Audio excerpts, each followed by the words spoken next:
कथा श्री गुरु तेग बहादुर साहिब जी की। साहिबजादे की धार्मिक दृढ़ता। कश्मीरी पंडितों की सारी बात सुनकर गुरु जी कुछ सोच ही रहे थे कि साहिबजादा जी भी वहां पर आ गए।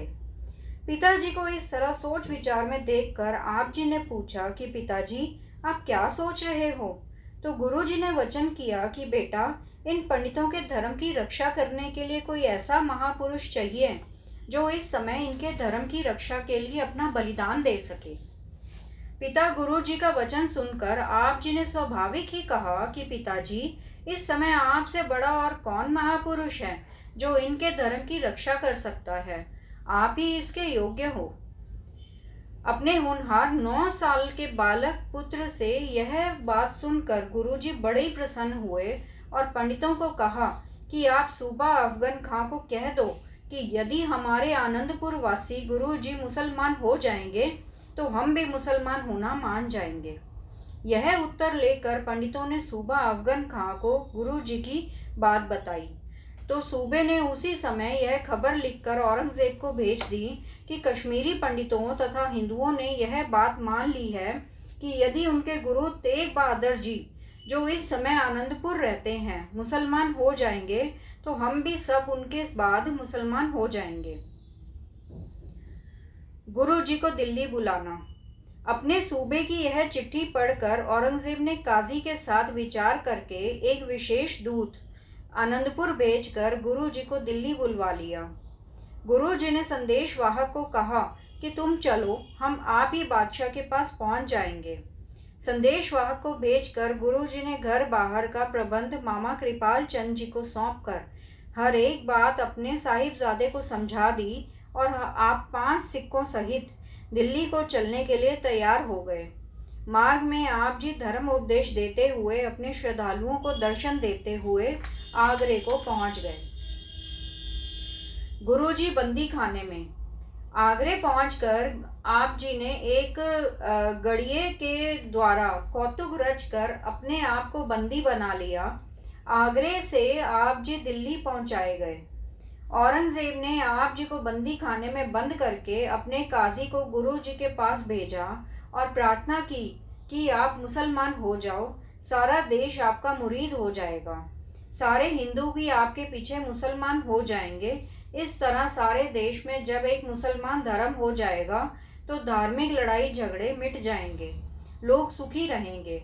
गुरु जी ने वचन किया, तुम सारे देश में एक धर्म करना चाहते हो, परंतु यदि परमात्मा चाहे तो 2 धर्मों यानी हिंदू और मुसलमान के 3 हो जाएंगे।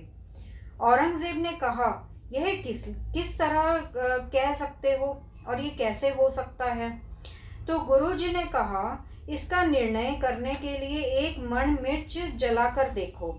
यदि राख में से एक मिर्च साबुत निकली तो परमात्मा को एक मजहब स्वीकार होगा। यदि 2 मिर्चें साबुत निकली तो 2 मजहब रहेंगे, परंतु यदि 3 मिर्चें साबुत रह गई तो फिर समझ लेना कि इनसे अलग तीसरा मजहब और बनेगा। इस तरह जब मिर्चों का ढेर जलाकर औरंगजेब ने राख को बिखेर कर देखा तो उसमें से 3 मिर्चें साबुत निकली। यह निर्णय देखकर बादशाह बड़ा ही हैरान हुआ।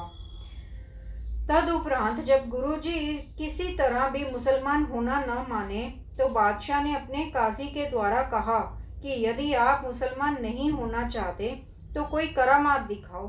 तो गुरुजी ने कहा, करामात कहर का नाम है जो हम नहीं करना चाहते।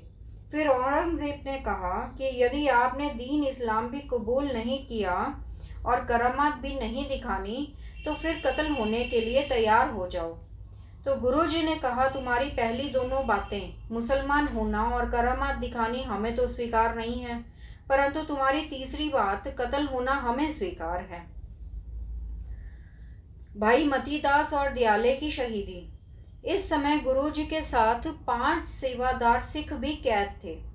जब गुरु साहिब जी मुसलमान होना किसी तरह भी न माने तो औरंगजेब ने आप जी को भयभीत करने के लिए आप जी के 2 सेवादार भाई मतीदास तथा दयाले को घोर कष्ट देकर शहीदी करने का हुक्म दे दिया। काजी के फतवे के अनुसार भाई मतीदास को आरे से चिरवाया गया और भाई दयाले को पानी की उबलती हुई देग में डालकर आलू की तरह उबाला गया। दोनों धर्मी सिखों ने अपने आप को हंस हंस कर सम्मुख पेश किया। जपजी साहिब का पाठ तथा वाहेगुरु उच्चारण करते हुए सचखंड जा बिराजे। इनकी हत्या करके बादशाह ने गुरु जी को संदेश भेजा कि यदि आप मुसलमान होना नहीं मानोगे तो तुम्हारे साथ भी यही व्यवहार किया जाएगा। बाकी 3 सिख भाई गुरदित्ता, भाई उदो तथा भाई चीमा गुरु जी के पास रह गए। गुरु जी ने अपना अंतिम समय पास देखकर इनको वचन दिया कि तुम अपने घरों को चले जाओ, अब यहाँ रहने का कोई लाभ नहीं है। उन्होंने प्रार्थना की कि महाराज, हमारे हाथ पैरों की बेड़ियां लगी हुई हैं तथा द्वारों के ताले लगे हुए हैं, हम यहाँ से किस तरह निकल सकते हैं। गुरु जी ने वचन किया, आप इस शब्द का काटी बेड़ी पगहू की ते गुरकीनी बंद खलास का पाठ करो। गुरु जी ने एक शब्द का उच्चारण करने के लिए कहा और कहा कि इसका पाठ करो और आप जी की बेड़ियां टूट जाएंगी और दरवाजों के ताले भी खुल जाएंगे, तुम्हें कोई नहीं देखेगा। तो गुरु जी का वचन मानकर जब भाई उदो और चीमा इस तरह आज़ाद होकर चले गए और बाद में भाई गुरदित्ता ही गुरु जी के अंतिम समय तक पास रहे। तदुपरांत गुरु जी ने अपनी माताजी तथा परिवार को धैर्य देने तथा प्रभु की आज्ञा मानने के लिए एक श्लोक लिखा। साहिबजादे को गुरु गद्दी देनी। उन श्लोकों के साथ ही गुरु जी ने 5 पैसे तथा नारियल एक सिख के हाथ आनंदपुर भेजकर गुरु गद्दी अपने सुपुत्र श्री गुरु गोविंद राय जी को दे दी। गुरु जी की शहीदी। एक अभाग्यशाली दिन वीरवार आ गया तो आप जी को चांदनी चौक कोतवाली के पास सूर्यास्त के बाद बादशाह के हुक्म से जल्लाद ने तलवार के एक वार से शहीद कर दिया। शीश और धड़ की संभाल। इस अत्याचार के समय इतिहासकार लिखते हैं कि बहुत भयानक काली आंधी चली, जिसके अंधकार में आप जी का पवित्र शीश भाई जैता अपने कपड़ों में लपेटकर जल्दी जल्दी चलकर आनंदपुर को ले आया। यहाँ आप जी के शीश को बड़े सत्कार, वैराग्य तथा शोक सहित अग्नि भेंट किया गया। इस स्थान पर गुरुद्वारा शीशगंज सुशोभित है।